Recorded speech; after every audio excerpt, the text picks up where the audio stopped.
avy aoka ioby isika ho an'i Jehova, aoka isika hanao feo fifaliana ho an'ny vatolampy famonjenantsika, aoka keo anatrehany amin'ny fiderana isika,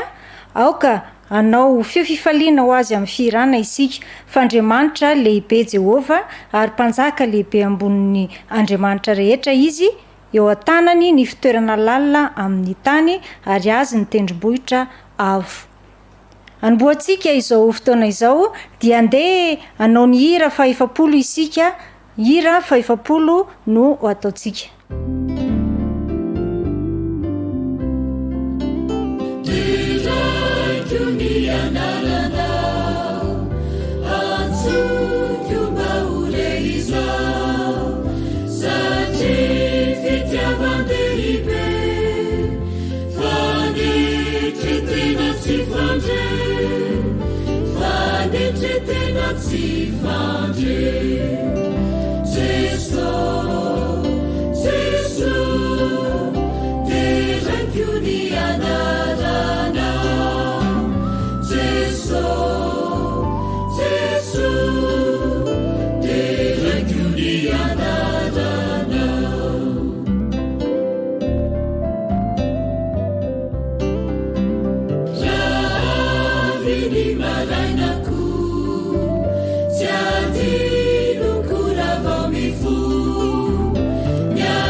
Vavaka isika, Andriamanitra ranay eo misaotra anao indray zahay, raha tody soma tsara amin'izao fotoana Sabata Hariva izay natokana hiderananao ihany koa amin'ity tapany hariva ity. Andriamanitra engane ny fananao masina hitoetra ao anatin'izao fotoana izao ary hidina hiaraka onona aminay eto mpanantanterahana izao fotoana Sabata izao.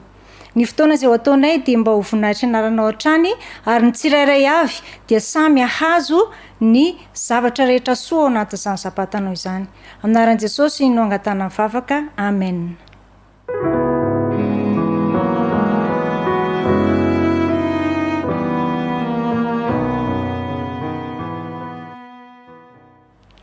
Dia faly mirabantsika rehetra indray tratran'ity Sabata Hariva mahafinaritra ity, izay inoko fa anakarena fahasoavana raha anakarena indrindra ny fanahin'Andriamanitra ity sabata ity, ary indrindraindrindra koa anakarena fahalalana ho antsika tsirairay avy. Miaraba ny tsirairay n'aiza n'aiza toerana misy antsika, na any tokantrano any, na any amin'izay toerana misy antsika rehetra any, dia omba antsika ny Andriamanitra ary ahita soa sy fahafinaretana ao anatin'izao sabata izao tsika. Anakarena ity sabata Hariva ity isika satria misy karazana fandaharana maro ao anatin'ity fotoana izay iarahantsika ity, ka holazaiko aminao tsirairay ireo fandaharana ireo ary mino fa azo ny tandrify azy ny tsirairay amin'ity anio hariva ity. Voalohany amin'izany dia fandaharana natokana ho an'ny tanora izay mitondra ny lohateny hoe mizotra ho amin'ny fahombiazana. Fandaharana anankiray izay miendrika adievitra izy io na ataontsika hoe débat, ka dia mahazo ny anjara ny tanora amin'ity anio hariva ity. Manaraka ihany koa izay anisan'ny aretina mampitentaina antsika amin'izao fotoana izao, amin'izao vaninandro misy antsika izao, dia mahakasika indrindra ny aretina homamiadana na ny cancer hozy isika. Izany aretina izany no entin'ny dokotera professeur amintsika amin'izao hariva izao ilazalaza momba an'izany izy, ary hahazo ihany koa isika rehetra ny toromarika rehetra mahakasika izany aretina izany. Ary farany izay tsy diso anjara ny ankizy majinika izay tsy azo atao tsinitsinina izy ireny, misy fandaharana manokana natokana ho an'ny ankizy, ary indrindraindrindra azon'izy ireo ihany koa lesona hoentina ihany koa miatrika ny fahazasan'izy ireo sy izay rehetra mbola ho atrehan'izy ireo. Ka dia mirary antsika rehetra mba samy ahazo soa ary ahazo indrindra ny fahafinaretana ao anatin'izao sabatany Jehova izao. Misaotra indrindra tompoko.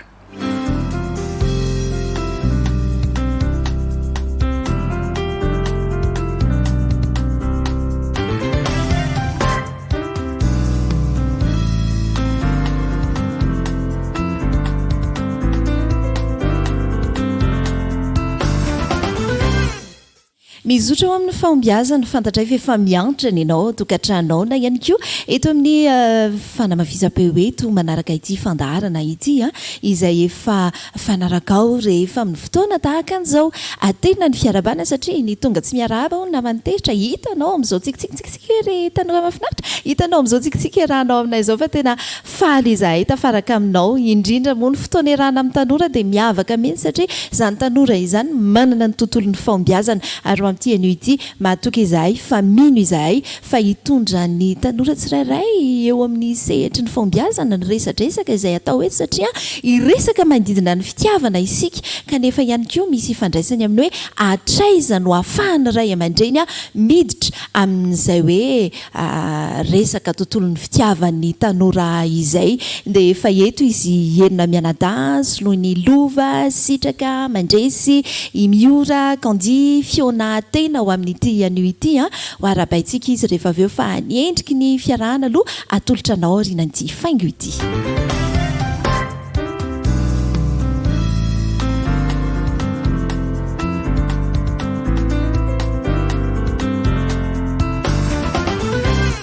Atao anatin'ny dindinika dia isy ihany koa ny famitsinana any amin'ny fiafaran'ny fiarahantsika any, ny amin'izay hoe atraizao na ahafahany ray aman-dreny miditra amin'ny fiainam-pitiavan-janany izany. Tanora miaraka amintsika eto avy hatrany dia resaka mafana no entina aloha voalohany indrindra ety am-piandohana. Misy efa tanora manana namana mifankatia ve? Ie, miora ohatry ny manaiky efa hatrany angamba dia meko miora aloha ny fanamafisam-peo manahoana ny fahitan'ny mioran'izany hoe ao anatin'ny fahatanorana miditra amin'ny sehatry ny fifankatiavana. Miaraba ny namana katy dia miaraba ny rehetra namako rehetra, ary indrindra miaraba antsika rehetra mpanaraka. Ny amaliko ny fanontaniana manakaty ngamany dia rehefa miditra amin'ilay sehatra ara-pitiavana somary sarotsarotra ilay izy, kanefa mahafinaritra izany hoe manana namana eo amin'ny fiainana izany. Irako ary n'ilay fanontaniana fantatry ny ray aman-dreny ve hoe efa mifankatia aman'olona miora? eny tompoko. Dia nanahoana ny fisehoan'izay tany am-boalohany? Voalohany indrindra aloha tsy nanano sarotra tamiko satria fantatry dada sy neny hatrambola kely, indrindrandrindra moa dadanay ny fianako hatrambola kely dia tsy nanano sarotra ho anany tantara tamin'ny zavatra rehetra. Ie, ny tovovavy sasany, ny tovolahy sasany mety hoe misy antony amin'izay hoe tahotra ny ray aman-dreny ve ny tsy idirana amin'ny sehatry ny hoe mifangatisa ahoana. I lova efa eny amin'ny lova ny micro dia afaka miteny lova. Tahotra ny dada sy neny ve sa inona nahatonga ny lova hoe aza mbola tsy hiditra amin'ny sehatry ny fitiavana? Mbola bediny zareo. Mbola bediny zareo, tena miteny mihitsy zareo. Ie. Eo indrindra ny idirantsika ilay fantaniana hoe ho an'ny lova manokana rary ny vera ohatra hoe miditra amin'ny fiainam-pitiavan'ny lova ny ray aman-dreny. Iza ny tena sarotiny loha dada sa neny sa dada sy neny mitovy? Neninay tena sarotiny. Ie. Tsy mety raha ohatra hoe fatan'ny ray aman-dreny satria tsy olona voatery ho lasa vadinao ilay olona iarana amin'izao. Dia raha ohatra ka hoe misaraka nareo dia afahafa be hoe efa fantatry ray aman-dreninao sy mpanao nefa avy eo nareo misaraka indray. Midika ve izay ho an'ny lova hoe tena rehefa azon'ny lova antoka izany hoe ho vadin'ny lova io, izay lova vao hiprésente azy amin'ny dada sy neny? Ie, ny tompoko. Ohatry ny miatokatoka koa ary sitraka eo anilany eo miombon-kevitra amin'izay ve sitraka? Ie, miombon-kevitra amin'ilay hoe tsy tokony ho fantatry ny ray aman-dreny ny fiainam-pitiavana satria manjary sakatsakana be amin'ny zavatra rehetra izay tokony ataon'ilay zanaka ilay izy. Raha fantany izao hoe manao sipa dia ohatrany hoe te hivoaka dia ohatrany hoe lasa miaraka mandainga miaraka amin'ny namako satria raha fantany miaraka amin'ilay sipako dia tsy ho avela mihitsy satria izy mana amin'ny zavatra efa niainan'ilay izy dia tsy tiany hoe avoan'ilay zanany. Ary dada sy neny ve tsy nanafatra hoe rehefa ohatra hoe tonga amin'izay ilay hoe fitepony fo anao sipa izay dia miresaka amin'ny fotsiny dia mety tsy haneniny izy sa ahoana ny fahitany sitraka azy? Ohatrany hoe tsy afaka ny teny aminazy mihitsiny inona ny antony? Be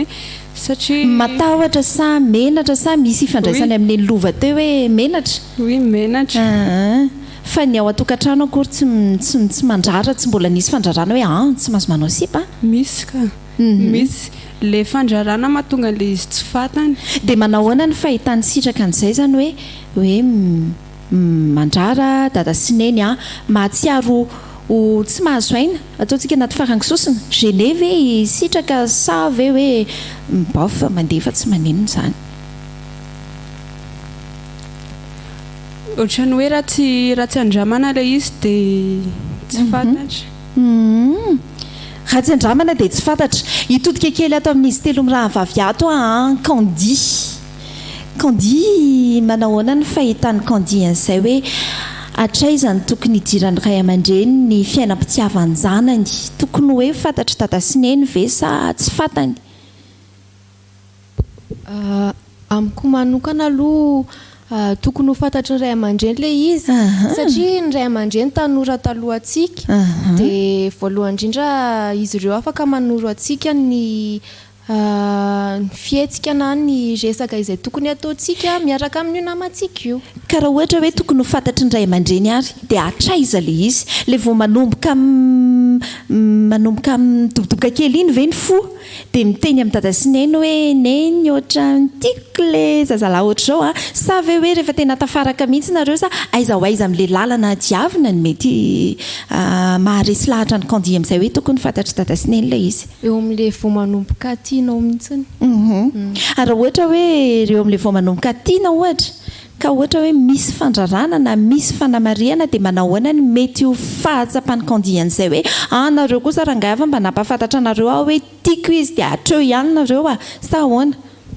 Raha zaho manokana aloha dia mahatoky loatra ny ray aman-dreny satria izy ireo efa niaina taloha dia izy ireo efa nitaizana efa hatrambola kely dia mahafantatra ny mety aminahy dia matoa izy ireo mandrara dia fantany hoe zavatra tsy mety aminahy satria fatany ny fihetsepo sy ny toe-batana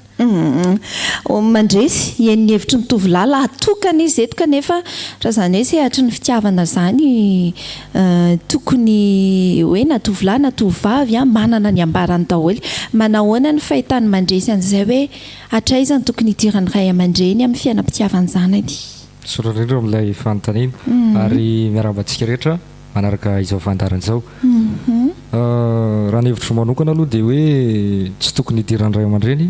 eo amin'ny resaka amin'ny fitiavana zany ireo amin'ny zanaka fa satria nahoana ho isika satria matoa tanora ray efa sa miditra amin'izany sehatry ny fitiavana zany dia efa tompona andraikitra izy zany amin'izay zavatra ataony ary azo lazaina ihany koa hoe tsy hoe fitiavana io fotoana fono ny foazana fa mety efa fotoana lavalava dia zany hoe efa mety nahazo fahana kely ary tsy mahazo aina ilay tanora raha tsy tahafoakany ety ivelany zany midika ve zay mandresy hoe raha tonga ny fotoana hitepony mandresy fitiavana dia tena hoe tsy hafantatra dada sy neny mandra-paroviana tsy azo lazaina hoe mety tsy hafantatra izy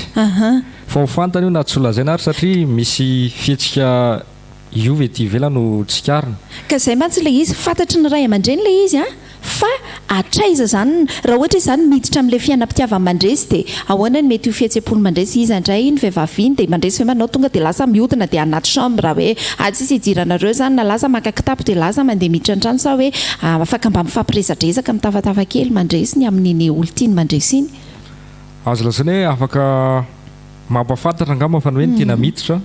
mety tsy azo atao inona mety ho anton'izay satria tena tsy azo atao mihitsy raha zay firesaky mandresy zay tsy azo atao izy ny antony moa zany dia hoe lasa ohatrany hoe ny fihetsepony hafa fa tsy manana safidy malalaka izy dia ohatrany hoe tsy manana zo ton'olony rehetra fa voasakatsakana voafe tsy te fantany mazava zany ny antony i fiona voasakatsakana ohatrany hoe tsy manana fahalalahana izy miombon-kevitra amin'izay hoe fiona hoe noho izay le hoe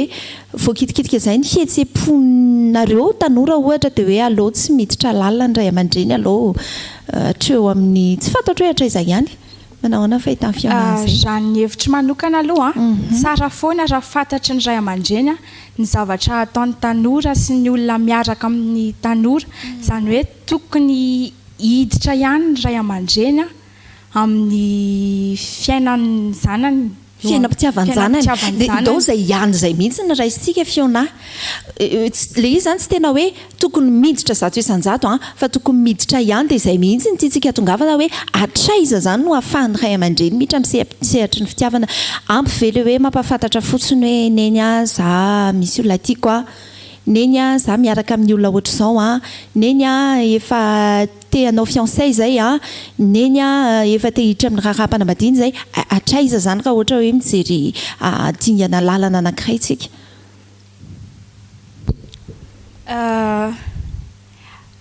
tokony hatreo amin'ny mandra-pahatonga ny mariage zany tokony ifampiresaka foana aloha zany ny ray aman-dreny sy ny zanaka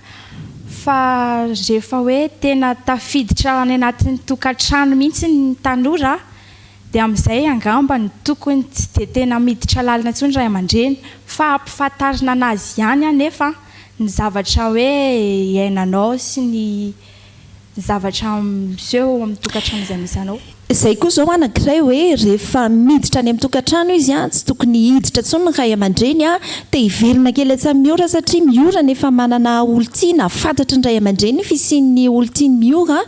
miombon-kevitra amin'izay hoe miora hoe za rehefa tonga any amin'ny tokantrano tsy mampanina na dada neny raha ohatra mbola hiditra ao anatin'ny fiainam-pitiavako manahoana fahita miora ny fahitako an'ilay hevitra teo dia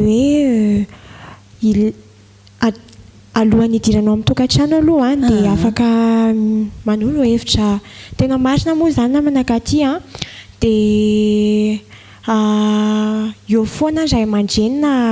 hatrany amin'ny tokantrano arany fa eo amin'ny hoe fanapahan-kevitra tsy sinina azony atao ntsony satria efa manana olona anankiray izy ao amin'ny tokantrano rehefa manambady zany tiako tenena dia tsy afaka hoe manelingelina sy ohatran'izany tsony fa ny alohan'izay ilaina foana ny ray aman-dreny. Dia te hiverina indray misy raha vavikely ato lova indrindraindrindra hoe ho an'ny lova zany tena raha ny tena tiany tsy tokony ho fantatry ny ray aman-dreny aloha ny aty amin'ny hoe mbola aty alohan'ny tokantrano. Dia manahoana indray lova rehefa tonga hoe raha any aoriana any mana tokantrano lova vao maika ve mafy izay fanapahakevitry lova izay hoe sy hidiranareo ny fiainam-pitiavako ny fiainatokantranoko fa aleo ohatran'ilay tamin'ny voalohany ihany tsy miditra lalinareo. Araka ny hevitra aloha tokony hoe fantatry zareo fotsiny dia rehefa manambady dia tsy tokony hidiran'ny zareo intsony ny fiainantokantranoko fa izay ihany tamin'izaho mbola tsy nanambady ianao afaka zareo no mifesy miteny anahy. Inona ny sitraka ny mety hoe fiantraikany hoe raha napakevitra sitraka hoe mitepy fitiavana ho ampahafantariko dada sy neny inona ny mety ho fiantraikan'izay amin'ny fifandraisan'ny sitraka sy dada sy neny ao an-tokantrano. Ohatran'ny hoe lasa ohatran'ny hoe mihafahafa be na ny lazan'izay zavatra rehetra tiana tenenao an-trano ary satria ohatran'ny sakasakanany zareo be amin'izay zavatra tianao atao.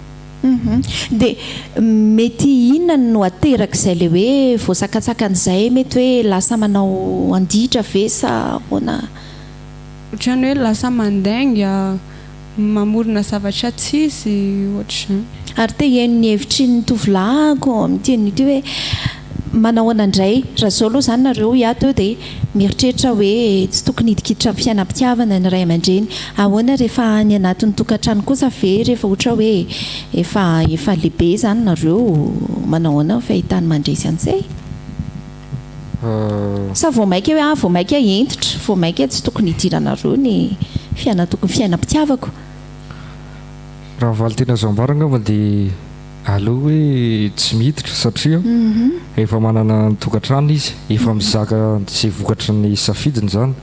dia tokony avela izy zany izaka an'izay atsapany tena tompona andraikitra tokoa izy teo amin'ny fanapahakevitra izay niraisiny teo aloha. Tiako raisina ilay hoe mizaka amin'ny vokatra ny safidiny dia te hiverina amin'ilay hoe taona tanora satria aza tononareo fa betsaka ny tanora amin'izao amin'ny taona na dia adolatsento ary miditra amin'izany hoe tontolo ny fitiavana izany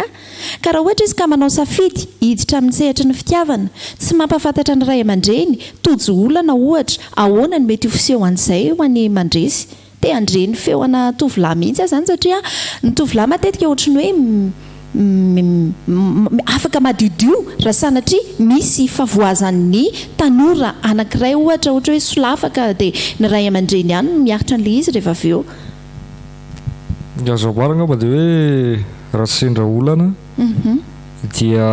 izahana vahana aloha ilay olana io. Vahana entre anareo tanora samy tanora zany? Nareo roa kely mifankatia? Tsy maintsy hidiran'ny ray aman-dreny amin'izay. Dia eo amin'ny fahamahana olana iny dia efa mitandrina zany ilay tanora ny amin'ny fotoana ho avy tsy hamerina intsony an'izay fahadisoana ataon'izay. Manahoana ny fahitany sitraka an'izay hoe rehefa tojolana vao hiresaka amin'ny dada sy neny? Raha hoe tsy ampahafantatra anazy hatramin'ny voalohany tsy mampafantatra ka tojolana natolojolana dia tsy mampafantatra ny zareo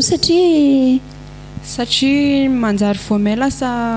problème be ho an'ilay zanaka sy ilay ray aman-dreny ilay izy dia aleo tsy ampahafantarina ny zareo raha ohatrany hoe mahalay problème zany dia samy mitady solution ohatrany hoe any amin'ny namana na ohatrany. Manahoana ny fahitany kandi an'izay satria ho an'ny kandi zany tsy mametraka olana ny amin'ny fampahafantarana ny fiainam-pitiavana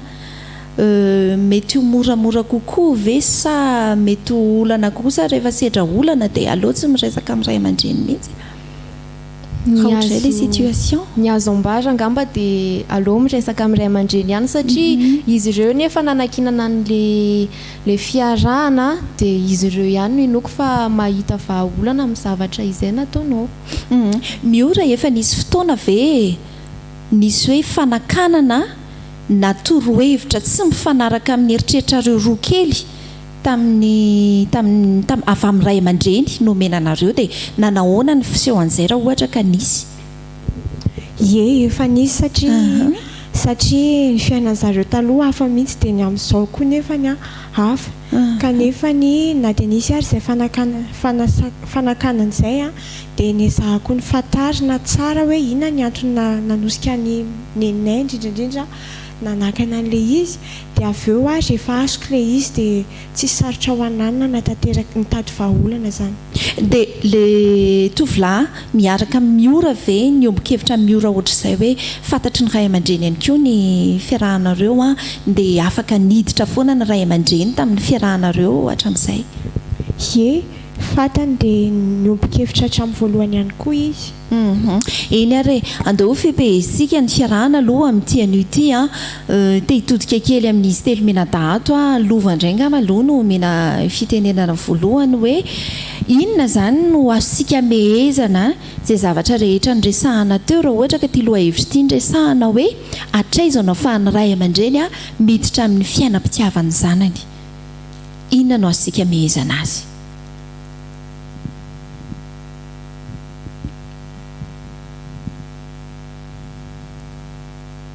Satria mbola mieritreritra lova ary satria ohatrany sarotsarotra ihany le loha hevitra dia afaka mandray fitenena ny lova rehefa aveo fa minao fa sitraka efa manana no ambara eo akaiky eo hoe inona no azo amehezana azy hoe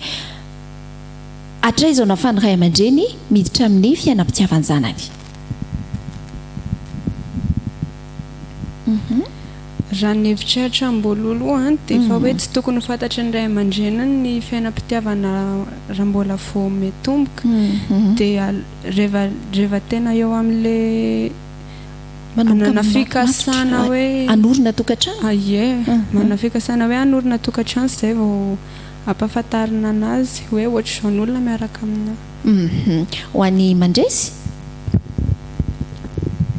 ny azo ambaranga mba dia hoe manoro hevitra ihany ny azo ataon'ny ray aman-dreny atao fa mandray fanapa-kevitra dia any tanora irery ihany dia izany hoe mety azo ny ray aman-dreny hitirana ihany ilay seratra ny fitiavana eo amin'ny tanora fa amin'ny ampahany ihany angambana fa tsy amin'ny lafiny rehetra. Dia te hiverina kely vetivety amin'ny sitraka eto mara-paranana hoe midika ve izay hoe sitraka anao sipa ihany ahako fa tsy ampahafantariko ny ray aman-dreny fotsiny ilay izy fa rehefa any aoriana any azoko antoka hoe hovadiko ty sipako ty dia izay vao ampahafantariko ny ray aman-dreny na tsy iny sipako iny fa lehilahy tovolahy hafa ihany koa. Mitazona an'izay zany ny sitraka voaray dia hitodika aminareo ny telo miravavy alova afaka manangan-tanana aveo raha ohatra manana mehezana an'izay tiantsika ho resahana teo manahoana no azonareo amehezana an'izay angamba ny atomboka ato amin'ny fionalo manahoana fionà no azo amehezana an'izay hoe atraiza no ahafahan'ny ray aman-dreny miditra amin'ny fiainam-pitiavany zanany. Ny azoko amehezana anazy angamba dia hoe aleo zany ampifantarina ny ray aman-dreny foana ny hoe anao zany manana olona tianao miaraka aminao na hovady na tsy hovady amin'izay konkoa mba fantatry le ray aman-dreny zany raha tojo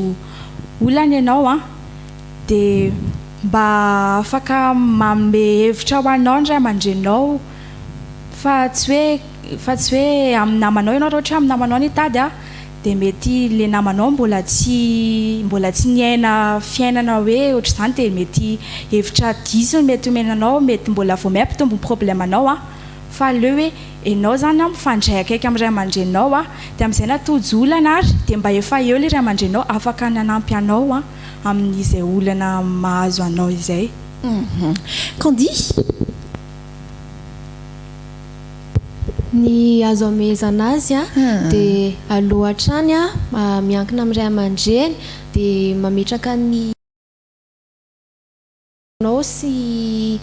manambara ny zavatra ataonao amin'ny ray aman-dreny ary matoky azy ireo satria noko fa tsisy ray aman-dreny n'olo-bato mafana ny zanany izany fa matoa izy mandrara dia misy antony manokanao dia inona fa soa foana.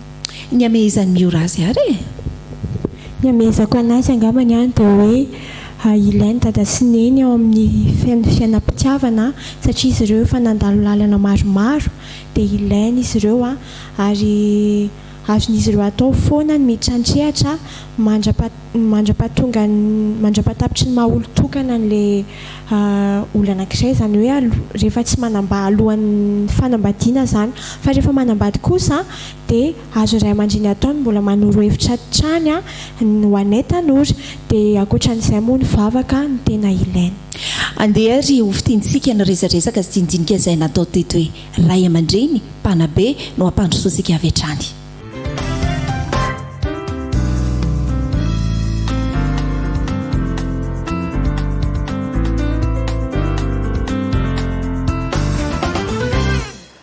ho fehezintsika zany ilay ady hevitra teo ny fanontaniana zay napetraka zany dia tsotra be le izy hoe atraiza no ahafahan'ny ray aman-dreny miditra amin'ny fiainam-pitiavan'ny tanora.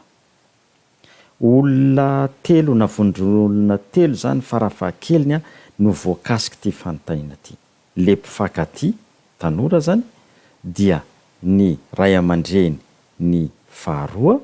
ary ny fahatelo zany dia ny manodidina an'le ray aman-dreny sy ilay mpifankaty. Ny antony mahatonga an'izay le fahatelo zay satria zao ny fiarahamonina misy atsika dia fiarahamonina voafatotra ny fandraisantsika fanapahan-kevitra, ny zavatra zay ataontsika dia mametraka fa manana lanjany amin'izany fanapahan-kevitra zany ny fiarahamonina. Dia tsy mora zany zao ny valiny azontsika raisina na hoe fehezina, satria tsy mora le fanapahan-kevitra satria zao ny anankiray milaza fa hoe vondrona ray milaza hoe tsy misy idirany ray aman-dreny amin'izany fiainam-pitiavan'ny tanora zany. Ny faharoa indray dia hoe tena misy idirany mihitsy ka satria zareo ray aman-dreny, ary ny fahatelo indray dia hoe marimaritra iraisana hatrany. Zao anefany rehefa tonga amin'ny resaka fitiavana dia tsy misy an'izany marimaritra iraisana zany. Zay le olana sarotra ny fitiavana marimaritra, sasatry ny tsokafo zay ty raha marimaritra ilay fitiavana, mitsoka andrehitra n'ilay afim-pitiavana na mitsoka hamono an'ilay afim-pitiavana, dia mampijaly ny mity marimaritra. Samy mijaly avokoa ny olona miaina amin'izay le fitiavana marimaritra zay. Inona zany ary ny tokony atao? Satria tsy vaozao ane no misy an'izany olana eo amin'ny fidirany ray aman-dreny amin'ny fiainam-pitiavan'ny zanany zany. Tsy vaozao zany. Raha ohatra ka misy miaina amin'izany zany isika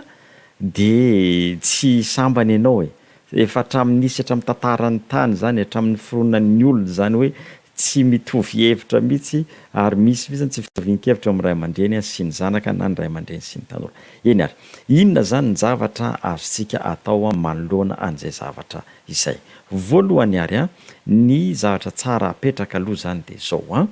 voalohany ny zavatra tsara apetraka atao mazava tsara rehefa miresaka fitiavana isika dia zao voalohany natao ho an'ny olona matotra ny fitiavana,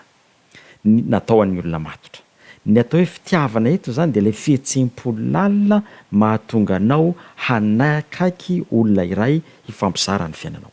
Misy an'izay fihetsem-po lalina zay zany eo aminao tsy voatananao rery le izy fa tianao hanakaiky ny fiainanao ilay olona zany, ianao zany dia hiaraka akaiky dia akaiky amin'ilay olona. Ny faharoa indray ny atao hoe matotra zany dia olona sahy manapa-kevitra, sahy mampiatra zay hevitra no tapahiny, ary koa sahy ary vonina miatrika ny vokatra zany. Zany hoe mandray andraikitra rehetra amin'ny vokatry ny zavatra nataony fa tsy manilika an'izany amin'ny hafa.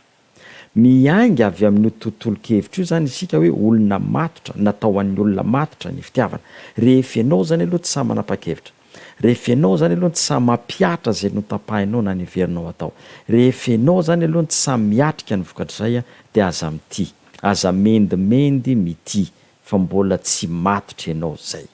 Fa rehefa sahy manao an'izay zany ianao dia zao zany ny zavatra ateraka io ilay fahamatorana io. Ny olona mity dia olona manaja. Ny atao hoe mity dia manaja.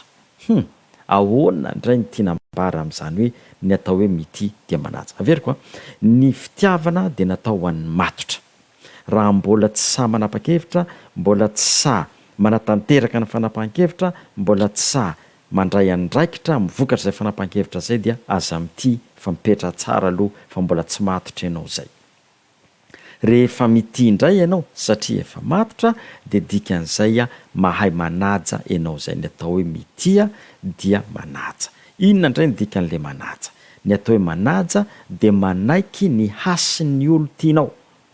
Zany hoe hasina zay zany dia zao hoe raisina olombelona manana hevitra, manana fihetsempo, manana fikasana sy faniriana, ary koa zo hifidy ny tia nitondran'ny fiainany le olona tiana. Zay ny atao hoe manaja. Manaiky ny hasin'ny olona tiana ary manaiky fa olombelona manana hevitra izy, manana fihetsempo izy, manana fikasana izy, manana faniriana izy, ary manana zo hifidy izay hitondrany ny fiainany. Inona avy ny dikan'izany rehetrarehetra zany? Zavatra telo zany no isariako ny saintsika manoloana ny hoe atraiza ny tokony idinan'ny ray aman-dreny amin'ny fiainam-pitiavan'ny zanany. Voalohany, ny mitia dia manaja ny tenany. Manaiky ny fihetsempo anananao zany ianao ary vonina hiatrika ny vokatra izany safidy zany. Mo ve zany le hoe tsy amelanao ny dada sy ny anitra amin'ny fiainanao zay ve manamarina mihitsy ny tena mahanao anao ary vonina avy anao hiatrika an'izay. Manaja ny tenanao aloha. Raha tena tia ianao dia ajao aloha ny tenanao. Faharoa, ny atao hoe mitia dia manaja ny hafa satria le fitiavana eto, le fihetsempo lalina io zany dia mahatonga anao anakaiky kokoa an'le olona tianao fampizarana ny fitiavana. Dia mo ve zay ilay fitiavanao zay manaja ny hafa? Le hafa eto zany zao dia le olo tiana sy ilay ray aman-dreny, dada sy neny. Zany hoe manaiky fa manana ny fihetsempo ny hafa, dada sy neny, ekenao fa zay ny fihetsempony, ary vonina hiatrika ny vokatry ny safidiny ianao sy ny safidinao. Vonina zany hoe hiatrika ny safidinao sy ny safidiny ray aman-dreninao raha ohatra ka avelanao hiditra amin'ny fiainam-pitiavanao izy na tsy avelanao hiditra amin'ny fiainam-pitiavanao. Faharoa, ao anatin'izay dia ekena ny tsy fitovian-kevitra fa tsy hitondra fankahalana. Diso lalana ianao raha miteraka fankahalana ny ray aman-dreninao na koa fankahalana ny zanakao ny fitiavana ananan'le zanakao. Misy tsy matotra zany ny ray aminareo, misy tsy matotra. Raha ohatra zany dada sy neny tsy manaiky ny safidiny zanany, dia zao ny ray amin'izay zany tsy matotra. Sarotra be zany, aonao koa zany dada sy neny tsy matotra zany. Tsy zay le tiako tenenina. Fa ny atao hoe manaiky, ny atao hoe mitia dia manaja. Manoro hevitra, milaza ny hevitsika, isika zay toroana hevitra koa manaiky fa zay ny fihetsempony ray aman-dreny, zay ny safidiny. Fa zao raha mbola tsy haintsika, raha ohatra ka miteraka fankahalana zay fanehoan-kevitra zay, dia tsy fitiavana zany ary tsy fanajana zany. Fa ny atao hoe manaja dia manaiky fa olombelona le olona tiana ary manana ny safidiny izy. Inona no atao ary? Miresaka. Zay ao anatin'le fanajana. Afaka maneho hevitra tsy amin'ny tahotra, izay hitoviana no fikirina fa tsy fitoviana. Raha tsorina bebe kokoa zany dia zao. Tsy mbola lehibe le zanakao raha ohatra ka efa tonga taona izy nefa mbola ianao no manapaka ny momba azy, mbola zaza izy zany. Tsy mahatsapa ho lehibe izy raha ohatra ka tsy afaka mandray andraikitra amin'ny fanapahan-kevitra tokony ho raisiny noho ny tahotra anao ray aman-dreny. Raha ohatra indray zany isika ankizy indray zany amin'izay fotoan'izay manao tsinitsinina ny ray aman-drenitsika indray, dia aza dino fa tsy manaja azy isika satria tsy nekentsika ny fihetsem-po ananany sy ny safidiny. Satria lasa mankahala azy isika, na ny ray aman-drenitsika lasa mankahala antsika. Inona zany no iraisana rehefa tsy mitovy ny hevitra? Zay ny ilana an'le resaka. Ny iraisana dia zao: ray aman-dreniko ianareo ary zanakareo aho, zanako ianao ary ray aman-dreninao aho. Dikan'izay dia zao: tsy mitovy hevitra isika amin'ity, tsy ankasitrahanay ity, fa zao zanakay ianao tsy afaka ny ankahalanao zahay. Tsy mitovy hevitra isika amin'ity, ray aman-dreninay ianao, ianareo tsy afaka ankahalanareo aho. Aleo le mahazanaka sy maray aman-dreny no iraisana, fa tsy mitovy ny hevitsika amin'ity zavatra anankiray ity. Zay mety hitondrana n'ilay lalana amin'ity loha-hevitra ity. Mazava ho azy fa tsy ho vita ao anatin'ny 9 minitra na 10 minitra ny famidinana azy, fa ny amezako azy zany dia ny teny soratra masina. Filipianina 4:5. Farany, na inona marina, na inona manan-kaja, na inona mahitsy, na inona madio, na inona mahateo ty, na inona tsara laza, raha misy atsaram-panahy ary raha misy dera dia zay heverina. Dinio tsara, marina ve le izy, misy aja ve le izy, mahitsy ve le resaka, madio ve le resaka, mateo ty ve le resaka, mahatsara laza anareo sy ny ray aman-dreninao ve le resaka sy le olo tianao, misy atsaram-panahy ve ny resaka ny fanaovana, misy dera ve ao anatiny ao, raha zay rehetra zay no mamey azy, zay heverina. Dia mirary antsika rehetra handray fanapahan-kevitra tsara ny amin'ny ity resam-pitiavana ity, fa ny matotra ihany no afaka amin'ity, ary ny mity dia mahay manaja ny tenany, ny tiaviny. Dia le tiaviny eto ny tenanao, ny olo tianao ary ny ray aman-dreninao. Samy tain'Andriamanitra.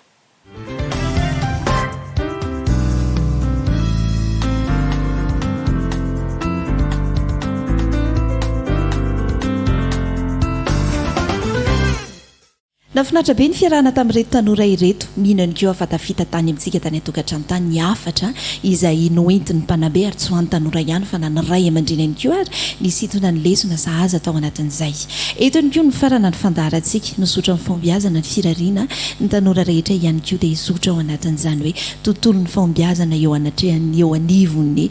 fitiavana izany. Mametraka ny mandrapitafy izahay mandrapiresaka nefa tsy hainy tsy isotra anazy enamenada, miora, kandi, fiona, sitraka ary ihany koa mandresy izay niaraka taminay teto tamin'ity anio ity dia mankasitraka anao tany atokantrano tany nanaraka ny fandarana hatramin'ny farany ho amin'ny herin'ny anio loha hevitra anankiray mafana sy miavaka indray no atolotra anao.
Refuge est dans tes bras,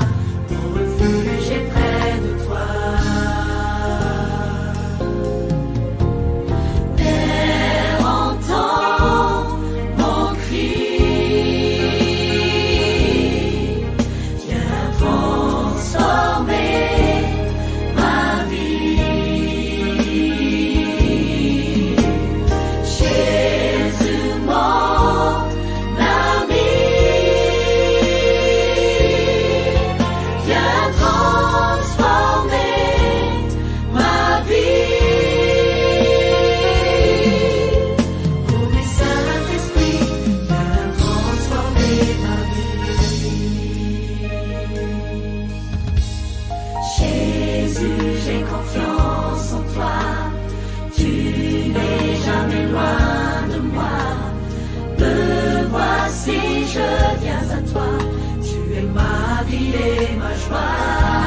eny ary misaotra n'ireo tanora isika nitondran'izay famelabelaran-kevitra nga na koa hoe azontsika angalana lesona tamin'ity anio riva ty izay ka dia irariana soa mba ho tanteraka amin'izy ireo so amin'ireo tanora maro isan-karazany izany lesona zay nentin'izy ireo teo izany ankehitriny isika dia iroso amin'ny fahandarana manaraka izay fandrasantsika tokoa makasika indrindra ilay aretina homamiadana izay misy amin'izao fotoana izao alohan'ny idiran'ny ray aman-dreny professeur Lalatina amin'ity anio ariva ity izay hitondra izany famelabelarana izany dia andeha isika anaraka hira anankiray.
fa miarabantsika rehetrarehetra indray a mity fandarina manokana momba ny fahasalamana ity a izay amaoasantsika zavatra maro samihafa eo misehitra n'izany lafiny ara-pahasalamana izany fa miaraba mijery rehetrarehetra fa miaraka mimpanaraka rehetra amin'ny tombotrosa maro samihafa ary fa miaraba ny mpiaino radio Oasis koa zany ny tenanay androanyntsika dia iresaka ny atao hoe prévention ny cancer na ataontsika hoe fikarakarana miloha mba fiarovana tsy hovoan'izany cancer zany rehefa tena dinihana tokoa zany eran'izao tontolo zao am'izao fotoana zao raha ny salanisa farany eno dia tany am 2018 tany dia tena mbola mamono ny omamiadana satria any am 7 tapitrisany hoany 7 tapitrisany no matin'ny cancer tamy 2018 ao anatin'ny taona ray ary raha nytombatomana dia efa mihoatra ny 10 tapitrisa izany satria isa-taona eo dia misy any 20 tapitrisany hoany nisan'ny olona vaovao na atao hoe novoka momba n'ity cancer ty raha ny tena totsorona zany dia mbola mamono ny atao hoe omamiadana eto amin'ity zao tontolo zao ty marina fa efa mandeha ny fikarohana maro samihafa amin'izao fotoana zao zany dia efa moderne be ny fikarohana ary azo lazaina hoe tena mety ahita vahaolana farany tokoa satria misy an'le ataondrareo an'le hoe antiogène monoclonaux zany hoe tena alaina mihitsy le sela dia soloina sela vaovao misy ataona'le hoe mitochondrie io mitochondrie io ny karazana ohatran'ny moteur tena mampiasa amin'ny vatantenina ray manontolo dia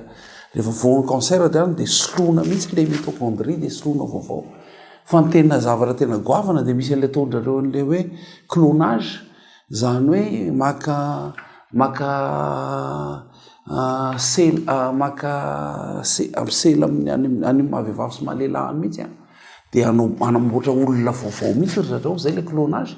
dia le olona vaovao io no akanany tova afindra amin'ny anankiray zany efa mandeha be efa mandeha zany fikoroana zany nefa na izany ara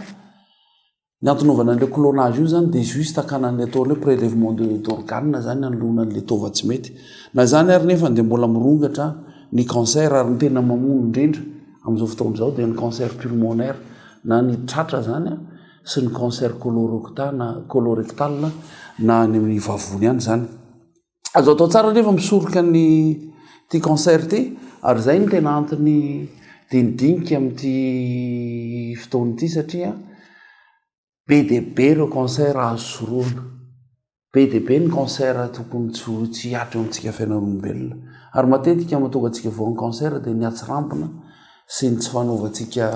tsy firarahintsika loatra ny fahasalamana ny voalohany indrindra aloha dia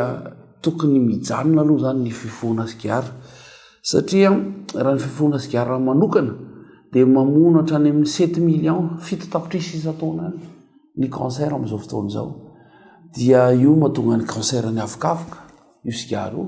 cancer ny lela cancer ny vavony any cancer ny tatavy cancer ny pancréas dia tena satria tena mandoro ny sigara anankiray fotsiny dia lazaiko anareo fa misy pozina any amin'ny 3500 dimanjato sy 3 arivo na 4 arivo any pozina anaty sigara anankiray fotsiny dia tena misy pozina tena atao hoe cancérigène mihitsy amin'izy ireny zay atao hoe tena mitarika fahafatesana ny tena zava-doza koa dia zao misy an'le hoe fiarahan'ny toka sy ny sigara dia misy fanadihadiana nataon'ny olona voaingana mihitsy hoe raha ohatra zany ianao sady ataoko hoe mifoka sigara 10 isan'andro ka misotro toka 4 vera isan'andro dia mitombo avo 10 eny mety avoan'ny cancer anao ary raha ohatra indray ka 3 isan'andro sigara foanao ka mety 20 vera ny toka hoaninao dia tena any mizato isan-jato zany hoe io zany tena le ataontsika hoe izy anankiroa reo zany tena zava-doza mihitsy misy manko ny olona manao hoe ny mifoka sigara mety mavoan'ny cancer zao fa ny fisotrona toka dia tena azo lazaina hoe zava-doza amin'ny ty cancer ty ny fisotrona toka ny tena mahatonga an'le hoe cancer de l'estomac any amin'ny vavony any zany ary be dia cancer de l'œsophage satria mandoro any amin'ny lalakanina any zany iny fisotrona toka iny dia mialatsiny efa misy manko miteny moa hoe tokony misotro toka kely ozy izy ny dokotera mba herosoroana ny cancer marina zany misy miteny an'izany hoe misy misotro ray vera kely marina koa zany fa tadio fa le quantité na acétaldehyd moa ny anarana azy le alcool ao anatin'le toka mihitsy nge ny tena azony ny tena izy ary io na tsy misotro toaka ary ianao ny voankazo na ny legioma zay hoaninao dia efa misy an'io acide d'aldehyd an'alcool io zany hoe tsy ilaina tsy maintsy misotro toaka zany ianao zay vao afaka amin'izy io. Faharoa ny tiako lazaina amintsika indray dia momba ny masoandro zay zany le fisoroana voalohany a raha ohatra mifoka sigara ianao dia ajanony le fifoana sigara azo atao tsara mifoka sigara io zany efa nisy fikarohana maro samihafa manao hoe azo atao mifoka sigara tia ny tena zava-dehibe misy arasasa manao fotsiny manao hoe izaho a dia nifidy tsy foka sigara intsony dia tsy mifoka sigara intsony izy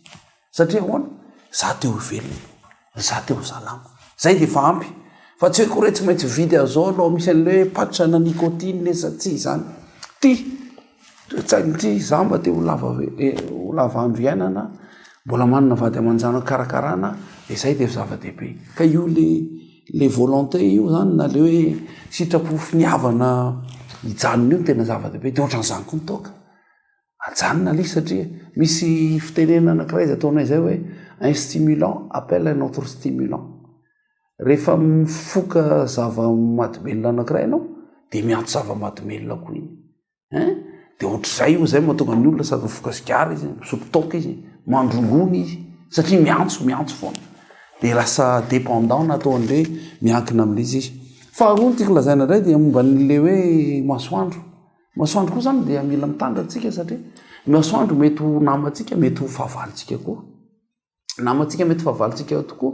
satria masoandro dia ilaintsika iainantsika nefa ny masoandro koa raha be loatra masoandro io raha amin'izao fotoan'izao moa zany dia potika nataon'le hoe couche d'ozone amin'ireo avion zay mandeha any ambony any momba ny couche d'ozone io dia be dia be zany ny firenena amin'izao fotoan'izao tena azo lazaina tonga dia mandray an'le rayon direct misy ola io dia zava-doza mihitsy satria mirongatra ny cancer de la peau na ataonay an'le hoe mélanome izany dia mirongatra izy io dia io koa zany tandremana io le exposition trop prolongée amin'ny masoandro io le taninandro be loatra satria raha azo atao ary dia masina ren'le crème solaire reny satria azo atao tsara misoroka n'reny cancerna amin'ny masoandro reny. Zavatra anankiray tena anisan'ny tena mampisy ny cancer koa zany dia le taonay le surpoids io zany a mitombo vatana misy manko le taonay le indice de masse corporelle zany hoe raha tao mitsotsotra le izy dia hoe ny tavinao zany a dia arakaraky ny alavanao sy ny vatanao zany hoe raha fohy ianao nefa mivavety be dia miakatra zay le indice de masse corporelle anao dia raha mihoatra ny any 5 isanjato na 3 isanjato an'le izy a zany io matavy loatra ianao dia tsy ho lazaintsika mety amanaraka mety resarantsika eto momba nyty obésité ity fa dia misy riskana cancer be mihitsy satria fantana amin'izao fotoan'izao fa indrindrindrindra ny cancerna tsinay dia avy amin'le surplus na poids io cancerna tsinay ataonay coloanorectal zany io manomboka aty amin'ny tsinay be aty midina any ambany any zany dia zava-doza mihitsy izy io dia io zany a mila mitandrina amin'le surpoids io tsotra be le izy raha amiko zany a dia tokony tsy manana zany surpoids zany tsika raha fiarovana an'ity cancer ty ataoko amin'ny teny frantsay dia adikako amin'ny teny gasy manger moins travailler plus zany hoe raha ohatran'izao vary laninao taloha dia ataovy ohatran'izao raha ohatran'izao ny fanaovanao exercice taloha dia ataovy ngeza be ohatr'izao zay le izy zany hoe mila mandeha tongotra tsika amin'io le hoe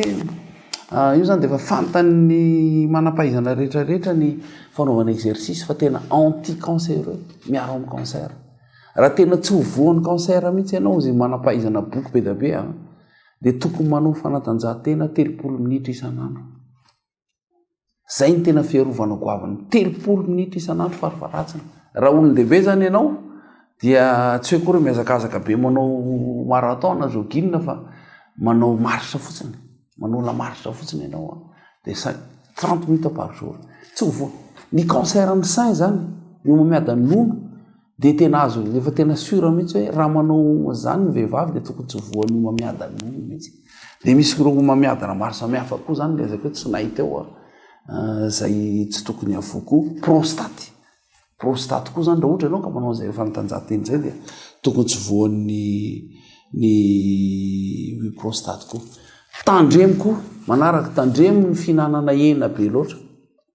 na indrindraindrindra moa le ataony hoe viande rouge io zany a dia mahatonga an'le omamiadana any amitsinahy ihany izy io raha zavaika mitsotra mitsotra dia izao ao anatin'ireny hena ireny zany a ny atao hoe produit de dégradation rehefa levina anaty vavony ihany izy a dia misy ataony hoe substance cancérigène mety avoan'ny cancer dia raha reny nipetaka any anatin'ny tsinahy antsika any dia zay mety mahatonga an'le voan'ny cancer reny foana zany napetaka ao anatin'ny tsinahinao any dia mety voan'ny cancer nao ndray andro any dia za zany manao an'ity foana hoe tokony fafana kely ny tsinahintsika fafana amin'inona moa le tsinay amin'ny alalan'ireo légume maro samihafa ireo tsika dia tena manana zany tsika ny poireau haricot vert salady anana reny le ataoko an'le famafana azy na balé manadio an'le tsinay reny zany tokony atao sakafo be tsika za tsy manao aza mihina kena fa mahazo mihinana ianao fa rehefa aveo fafanao le izy fa raha le tsy mamafa mihitsy ianao fa dia iny foana no hoaninao a dia azagaga fa mipetaka ao le substance précancérigène reny na mialohan'ny cancer dia mety voan'ny cancer zany ianao tandremo zany izy io aoka mba mihinana n'ireny ataontsika hoe légume reny isika fa reny tena zava-dehibe fruits sy légume zany tokony tsy ajantsika ao anatin'ny sakafontsika mihitsy farany dia tia ny tiako lazaina koa zany tandremo reny le produit zao manko am'teny zao tena hoe aloha mihinana fiarovana dia mihinana vitamine mihinana vitamine mihinana maro zavatra maro samihafa reny zany tsy sary reny zany mahatonga an'le déséquilibre ny vatantenantsika zany tokony équilibré mahitsy tsara mihitsy fa raha hoe andrasa aloha mihinana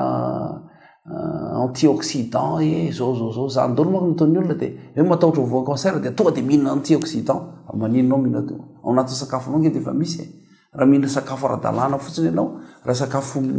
mahitsy tsara fotsiny sakafonao dia tokony tsy hovoana zany mihitsy ianao tsika zany tokony tsy manao an'ireny fa tena mihinana sakafo ara-dalàna manaraka an'ireo ataontsika hoe fepetra ara-pahasalamana marina eto farany eto amaranako azy dia zao hoe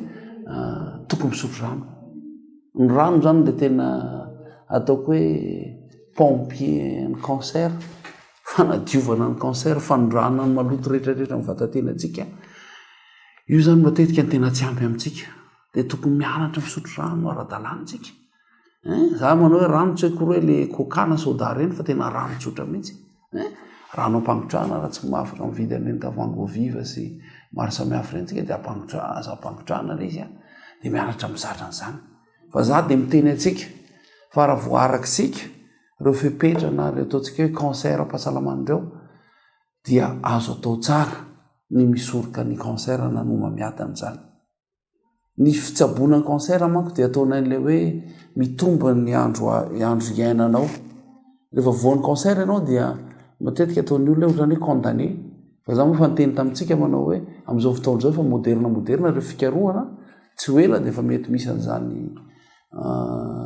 le lazaiko anareo teo hoe solona mitochondrie solona ny clonage sy ny isan-karazany zany fa mandra-pahatonga zany aloha dia izao azonao atao tsara misoroka ny cancer azotsika atao tsara misoroka ny cancer mialatsiny ataoko amin'ny teny frantsay nouveau style de vie fomba fiainana vaovaovao ary farany saika diniko anisany tena mahatonga ny omamiadana dia le hoe stress fikorotana-tsaina tsy mandro mihitsy ny saina fa mitepitepy foana io koa ny tena zava-doza izy io zany mila misy ataoko an'le mialatsiny ataoko amin'ny teny frantsay kely izy ty hoe attitude mentale positive zany hoe tokony ataonao zay mapositif atao anatin'ny lohanao ato zavatra negativa rehetrarehetra dia reseo amin'ny positif zavatra rehetrarehetra miiba rehetra dia ataovy miabo daholo zay le zava-dehibe aza manan-kiresy zany mihitsy tsy maintsy miady zay ny fiainana satria ady ny fiarovana amin'ny cancer ady ny fiarovana amin'ireo aretina maro samihafa ireo dia mino aho fa ho vitantsika menakavy izany ho dia mirary soantsika rehetrarehetra mba ho salama tsara daholy ary mba ho lavitry ny cancer daholy.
Faly miarabantsika rehetra amin'ny anaran'ny tompo izahay feo manako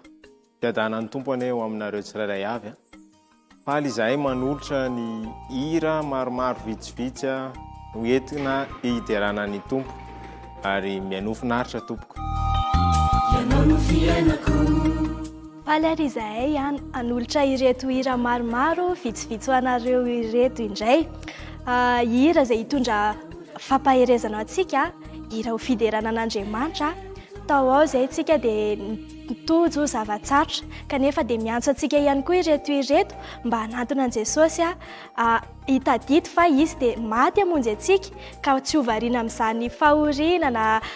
fijaliana izay mety nilalovantsika izany fa ataontsika ao an-tsaintsika hatrany hoe Jesosy mitarika ny fiainantsika koa mihaino finaritra ary tompoko.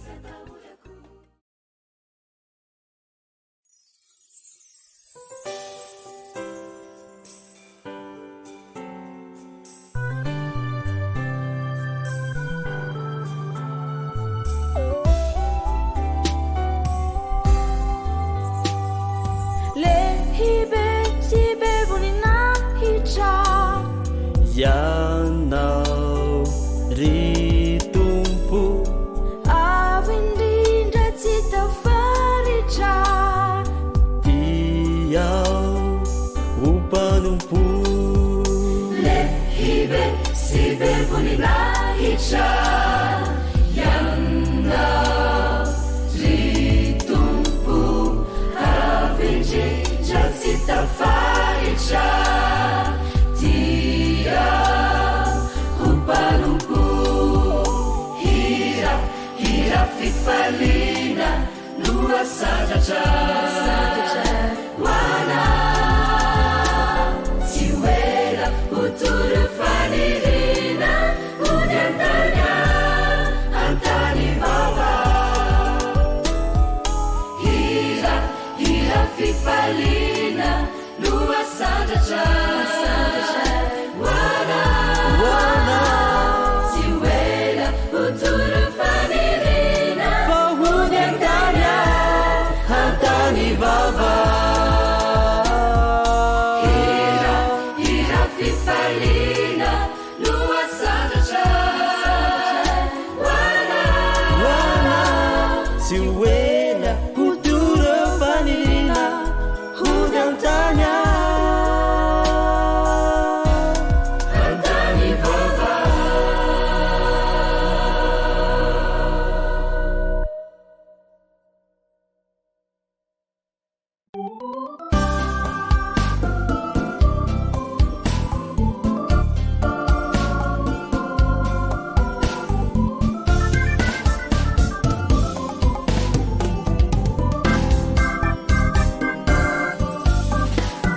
avy iarakana tratra feo anambary rantany fa jeso mpanjaka tsy to satria tonga teto izy anala toreo amafatomany anarinany efavo avy iarakana tratra feo anambary rantany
azeverina autorité be izao irizao fa fitiavana ihany no antony raika enoy ratositrakao maro mantsilo namana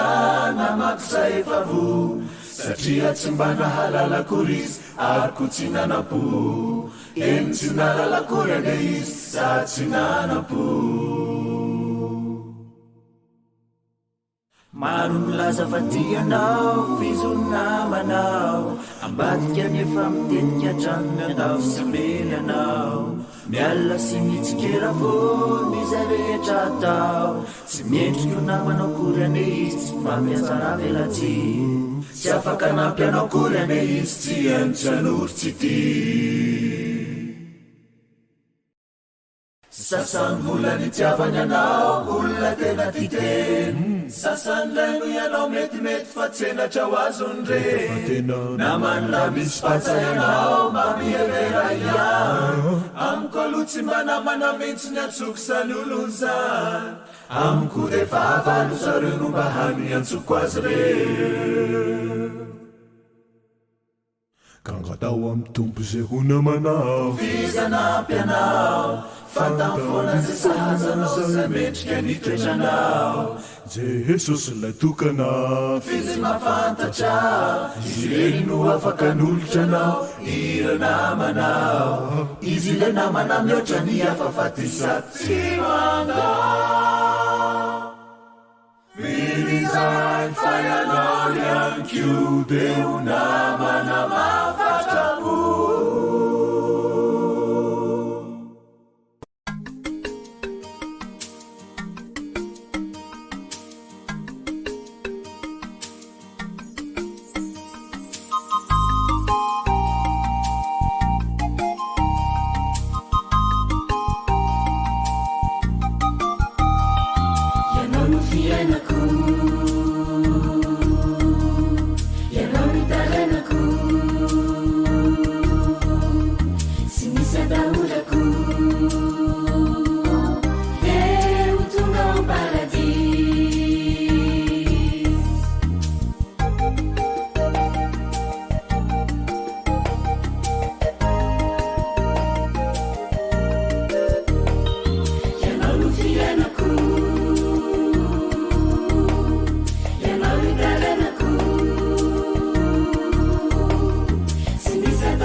Vavoko defany Jesosy Kristy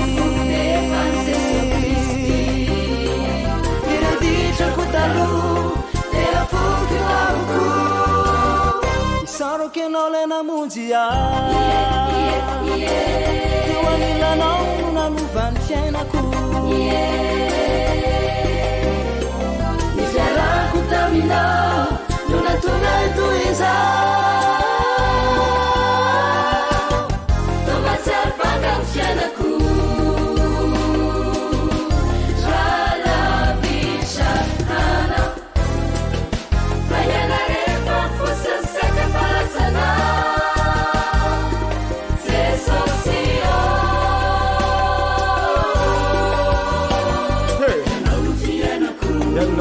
ianao no fiainako itarainako ny zavatrehetra anao ninina misy aity tongany amin'ny tananao ninina ado miseho ety revavalo mikendre refeanao no mitiro le tanana tsara be ninina ado miseho ety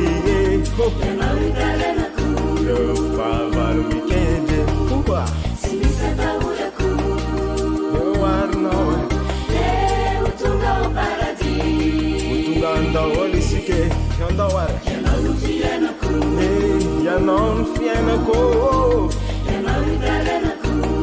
revavalo mikendre tsy misy utunga amin'ny tananao yanao taranakano tsy misy atahorako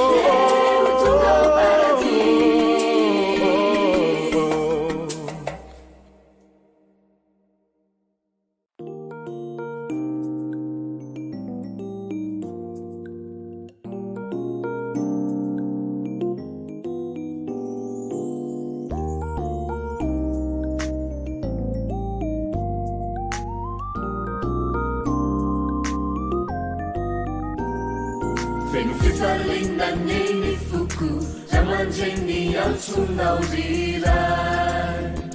miantsoay tsapako fambangane ny tontolo iainako ety raha tsisy anao raha ny feonao no miantso ay hoe avy indroa favolonda Kufona faidinao ao anatisho Tindi ao natsuyandao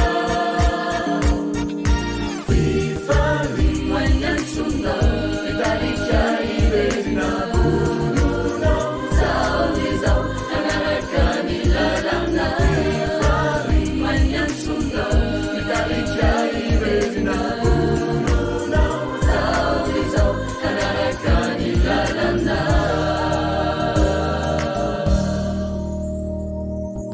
Zani fakutaneti marulocirunani kaveridi manawetsi nefansisna kochanao manana fenana baba majakiza fulunao tesuni anjaini elinao hitundra fenana baba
manja piavininja mitanura serena wizarvira zemihira fira bavana neofaci Kristi nuturilaliza eni manja piavininja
be tena misaotra ny jesosy akina amian'izao toerana zao tena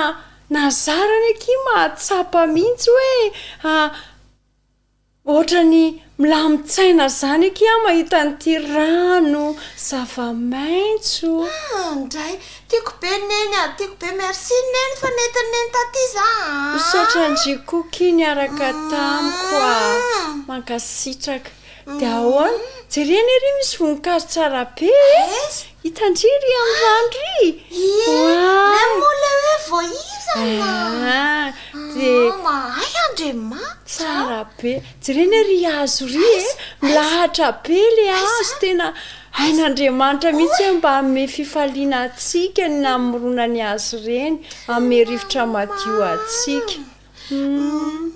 tena mafinaritra le mitsangatsangana miaraka ny ankohonana rineny eny akia saingaky ny anentanako foana hoe isan-kerinandro tsika dia tokony hanokana fotoana foana tsika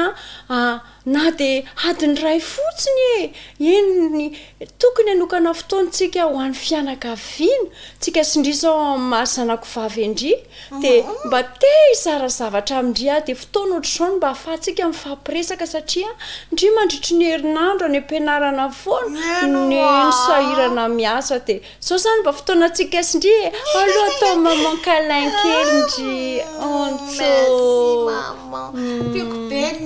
tiako be kokindry sanako vavy aonaky afaka resaka neny ve za eny aky hitaneny itsika zao efa kaiky fety efa kely sisa dia tapitra ny taona dia taom-baovao dia fety farany taona dia fety ny taom-baovao dia za ve vitananeny zavatry zao efa hitandry le fampanantenana meneny hoe raha miandry ny resultat ny examen ndry satria hitandry zao ndry rehefa tsara be le fanadinana nataondry tamin'ny farany taona dia vidiananeny an'ilay zavatra ny fanarahantsika sindrindry dia zao indray efa napetraka indray ny tanjona tamin'ity voalohany taona ty mivavaky ndry neny daholo eny reny vavaky ndry reny dia nenony jesosy koa dia zao efa manokana voloneny dia tahirizinao le vola dia rehefa tonga ny fotoana amin'izay mivaly ny fanadinana ndry hitanyneny amin'izay ny ezaka nataondry dia hofidiako le zavatra nangatahndry zankeneny ny anatra be mahitsy tsara be mihitsy zany fa zao jesosy koa no mila isaorana satria isan'iny nanome fahendrena sy nanome vola ahafahantsika mahita sakafo sy mividiny zavatra ilayntsika tena jesosy marina kay manampy dia tsika koa zany manao sakafo tsara be ve dia manao vetivetsika dia misy vahiny ve dia zarazara zavatra ohatrany ve tsika dia atao matsiro be ve sakafo eny zao aloha esaky sika anao zay saza ihany ny ataotsika tsika tsy mandany vola be amin'ny fety fa zao manao sakafo zay mba ahafahan'ny mpianakavy mifaly isika fa tsy matao koa nefa manjary lasa mampalahelo an' jesosy raha ohatra ka mandandany vola amin'ny zavatra tsy tokony andaniana vola hoe rehefa vao dia tsy lany le sakafo fariana fotsiny tsy mety zany faneny tatalako zavatra koa ngeniny hitaneny ibozikely ao ambadika zany no nabeony izy dia nangataka gote tamina izy tena mendry nameko izy nameko anazy daholo kely mofo topena menenana izy gaga be mantsy ary to landry sahady le mofony lafa be ngeta be teo fa hitaneny zareo ony tsy mba afaka manao fety fa tsy manana vola ony zareo vitanana loka dia avy eo ony zareo ony tsy mividy akanjo vaovao koa dia tsy afaka mividy kilalao koa ony ho an zareo zany zao ary zao ny ataontsika kineny ina kay fa tena mampalahelo ana mihitsy nge izy zao ny ataontsika ary amin'ity farany taona ty sika za manomboka amin'izao volana desambra izao dia ny vola ho atokana fitianantsika sakafo tonga dia amboaritsika na ny vary eo atoko mineny na ny loka ny vola efidananeny sakafo any an-tsena dia tonga dia fanokanantsika vola anapitsika any sokely dia ny ataontsika ny vola efitanandry kilalao koa rehefa mividy kilalao andritsika rehefa amin'ny fotoana rehefa vakansy ndry dia zao rehefa hividy dia aseho amineny andry ny vola eto am-pelantanana fana mifidy kilalao andry fa tonga dia eritreretindry hoe raha mahazavatra ray indry dia mba efa mieritreritra ny soko zao nenary tsy vidanana n'le lafo be reny aho fa atao tsotsotra dia avoa mahazo anakoroa le izy bravo zanako vao ray indriny lesona kilalao anay roa amizay anjay tsara fanahy be neny tena saotra andrika izy zanako fanahy vao ray lesona tsara be dia neny koa anao ohatr'izay amin'ny sakafo indray sahako koa dada dia ny vola tokatsika hividianana sakafo amin'io farany taona io anokana vola koa isika hividianana sakafo ho an'ny soa sy ny mamany dia raha misakafo sika zany dia mba misakafo koa zareo zany hoe ezahantsika zany hoe mizara amin'ny ankohona anankiray isika amin'ity farany taona ity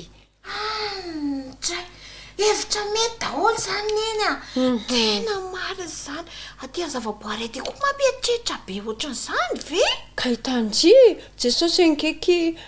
nandeha tatenivony zavaboary nitokana foana izy satria ozy izy jesosy ozy izy n'andriamanitra ao amin'ny jeremia toko 7:30 andininy 7 hoe jeremia 7:30 dia andiny 7 daholo zany dia zao kiny ataony Jehova ao anatin'izany teny zany hoe antsoy aho izy dia hovaliako ianao dia tsy vitany hoe hovaliany fotsiny fa zao ampiseho ny zavatra lehibe sarim-patarina izay tsy mbola fantatrao tandry tsika zao tsy nafantatra n'izany eritreritrytsika zany fa rehefa nitokana taty sika sindry dia nomen'andriamanitra tolotsaina dia afaka ny fampiresaka dia misy fahazavan-tsaina omen'andriamanitra tsika ina zany lesona tsika androany ary makatia zavaboary foana tsika manokana fotoana mba hiarahana aloha amin'ny mpianaka atsika roa mampiray fo atsika roa zany zavatra zany mba mifampiainy koa ny atsika sindry eno any dia mananaka koa vany ve dia hoe mameny hafa koa ve zay jesosy name zavaboary tsara be atsika name zavatra rehetrarehetra atsika meritany zao rivotra madio be tsara zany rivo zany be tsisy atroka tomobily dia mizara ihany koa isika manokana vola zao ndria na hoe hividianana kilalao dia mizara zany zanakineny manome kilalao anisa moa le namandry teo soke fa izy boso koa ndraindray tsony nenina anazy fa izy boso fa namako iny tsara be zany dia zao kiary za zao mahita hoe andrio misy akanjo be dia be tsy anaovandry akory fa ampirina fotsiny ao merci neny za kongefa tea matahotra so dia bediny non tsy bedineny zany fa fitiavanamana ny ankizy zany fa miera fotsiny teny amineny fotsiny hoe neny eo ame zavatra ny sondray dia zao atokandreny akanjo tsy hoe le akanjo rovotra na hoe le kiraro midekola dia ampianarineny manjaitra ndraiky indry ndaoky fa ampianariko manjaitra indry dia zairitsika sindry izay rovotra zavatra tsara no omenany namana dia le kiraro koa hoentina any amin'ny mpanjaitra kiraro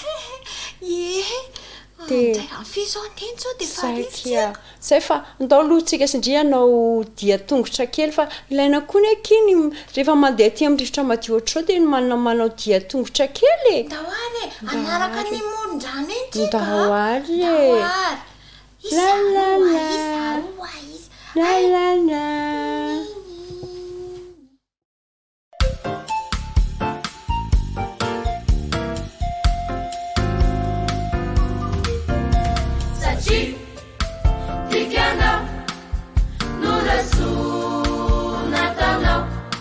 Fanatena na leibe na rutsaka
ankafaliana indray ny iarabana antsika rehetra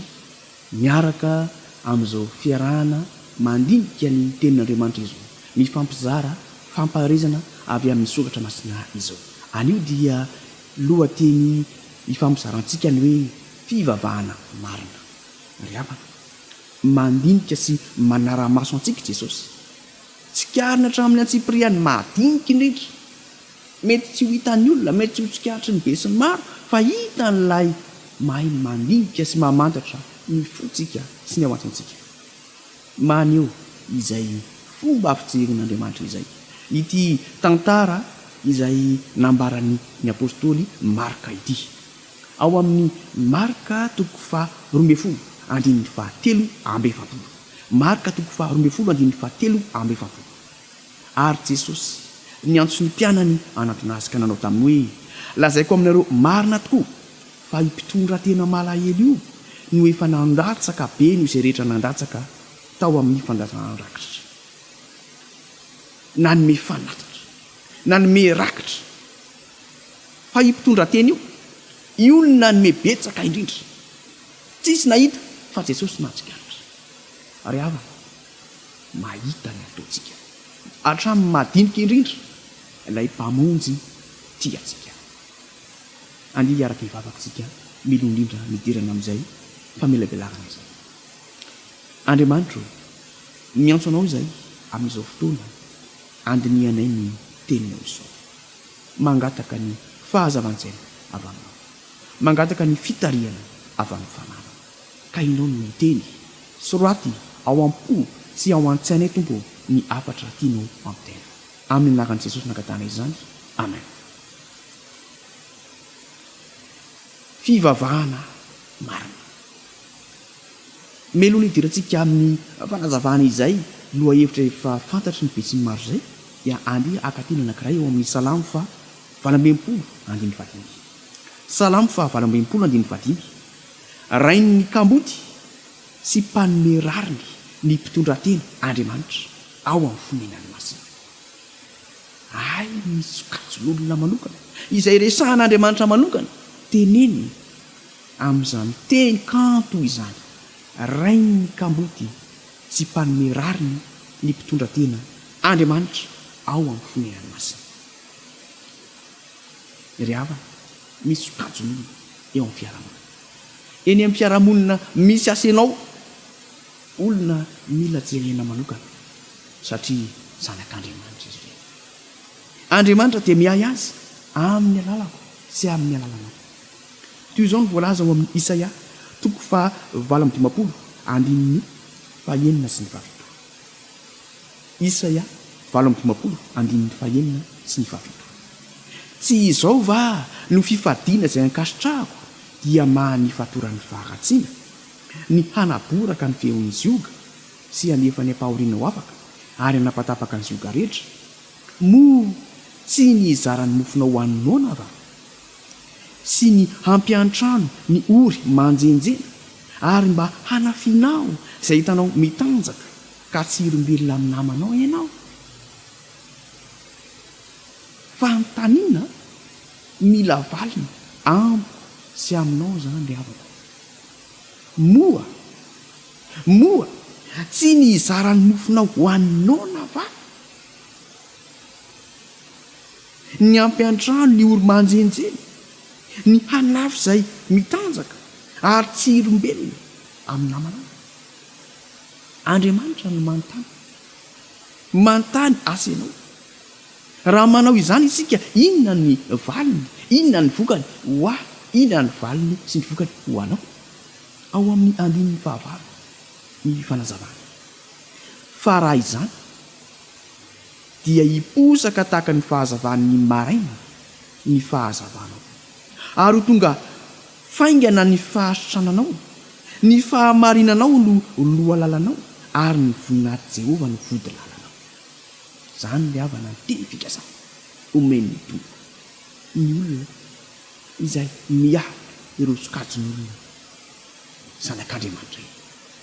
raha ny kamboty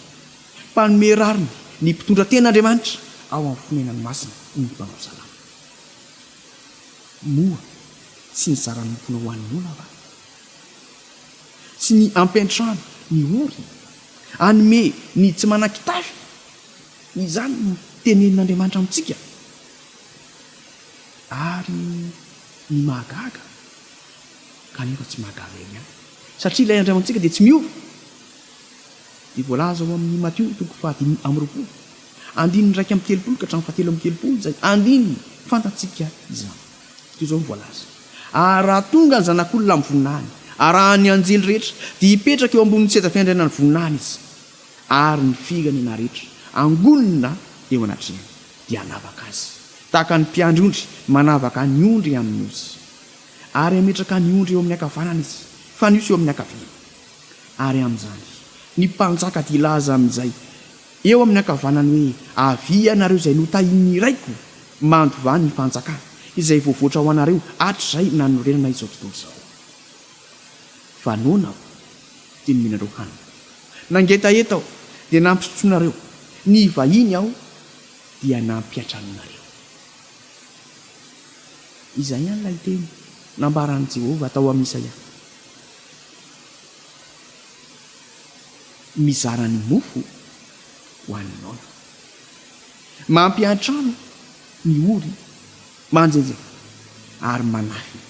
izay hita fa tsy manan-kitafy hoy Jesosy naona aho dia nomenareo hanina nangetaeta dia nampisotsonareo ny vahiny dia nampiatranonareo zany ny afatry ny filazany tsara homenantsika amin'ity anity tsy manan-kitafy aho dia notafianareo narary aho dia notsabonareo tao an-trano maizina aho dia novanginareo fa nahagaga eto dia nivaly tenin'ireo zanak'Andriamanitra azo ny valisoa amin'ny fotoana io dia zao ny teniny ary dia amaly azy ny marina ka anao hoe tompoko oviana no hitanay nona ianao ka nomenay hanina na nangetaeta ka nampisotsonay oviana no hitanay ny vahiny ianao ka nampiatranonay na tsy manan-kitafy ka notafinay ary oviana ianao no narary natao otranomaizina ka novanginay manambara inona re zany fanontaniana zany inona no lesona azontsika raisina avy amin'izany ry havana mazava lay izy satria reto olona sokajon'olona ireto dia fiainana zany tsy programanasana zany na hoe fandara-potoana isaky ny ho avy zao ny faharantaona dia eo ny fotoana hitondrana fitafiana ho an'ny tsy manan-kitafy tsara zany programa ilainy zany fanomezana kilalao ho an'ny ankizy sahirana fanomezana sakafo ho an'ny naona famangina ireo marary fa reto sokajon'olona ireto kosa tsy miandry programa izy fefa fiainana zany ary amin'ny mahafiainany azy dia tsy mieritreritra koa izy hoe anao izany izy dia azo valosoa fa ataony zany satria tokony atao izany ny tokony tanterahany eo amin'ny fiainana dia tanterahany izany tsy miandry valosoa amin'izany izy kanefa omena azy ny anjara tandrify azy amin'ny fotoana toy izao ny voalaza ao amin'ny andiny fa efapolo dia hamaly ny mpanjaka ka anao amin'ny hoe lazaiko ao aminareo marina tokoa arak'izay efa nataonareo tamin'ny anankiray amin'reto rahalahy kely indrindro reto no nataonareo tamiko ay izay le izy natao tamin'ireo rahalahy kely ireo o Jesosy dia natao tamin'i Jesosy verenantsika ilay teny mpanao salama rainy kamboty sy mpanome rariny ny mpitondra teny Andriamanitra ao amin'ny fonenany masina izany ilay toetra n'Andriamanitra ry havako andesika iaina araka ny sitrapon'Andriamanitra anana ny fomba fisainan'Andriamanitra ny fomba fijegin'Andriamanitra ka ireo manodidina antsika izay azotsika omena araka izany teny izany hoy ny voalazan'ny Jakoba toko 1:7 Jakoba toko 1:7 izao no fivavahana madio sady tsy misy loto eo anatrehan'Andriamanitra ray ny mamangy ny kamboty sy ny mpitondra tena amin'ny fahoriana sy ny miaro ny tena tsisy pentipentina avy amin'izy tontolo izany ry havana no fivavahana madio sady tsy misy isika hoe tsy programa izy tsy fandaka-potoana apetrapetraka izany etsaka ny fotoana ho asasoa fa aoka ho fomba fiaina mba ho kristianina mpivavaka madio izasy ianao ka rehefa ho tonga ny mpanjaka dia isany andrayteny teny mampanantena iteny hitondratsika amin'ny valitso andrasana teny hoe midira amin'ny fanjakana izay efa voavoatra fa ka raha ho avy izay fotoana izay ary efa akaiky miatombotra indrindra hoy ny mpaminany ny androny jehova dia isan'ny andray ny valitso ianao amin'izay fotoana izay ka iaina ao anatin'ny fivavahana madio araka ny teny tompo manao hoe fivavahana madio sady tsy misy loto eo anatrehan'andriamanitra andia araka hivavaka isika ny amin'izay hafatra izay andriamanitra ray be fitiavanao isoavanainao ny amin'ny teninao satria naharoarinao tamin'izao fandakana izao fa misy ny fivavahana madio tsy misy loto eo anatrehanao dia ny fitsinjovana ireo sokajin'olona marefo eo anivon'ny fiarahamonina amin'izay tompo mitoero ao am-ponay ianao ka ny enao izay fitiavana dia iseho eo amin'ny fiainana koa izany fitiavana izany tiainao izany ka tsy ho programa ihany no ho tanterahanay fa ny fiainanay mihitsy no faneho-pitiavana amin'ireo mbany tontolo miainga eo amin'ny tokantranonay eo amin'ny mpifanolo-podorindra ary eo amin'ny fiarahamonina ampio izay ianao izany fanandramana izany ka iaina ao anatin'ny fivavahana madio tsy misy loto eo anatrehanao amin'ny naran'i Jesosy amen.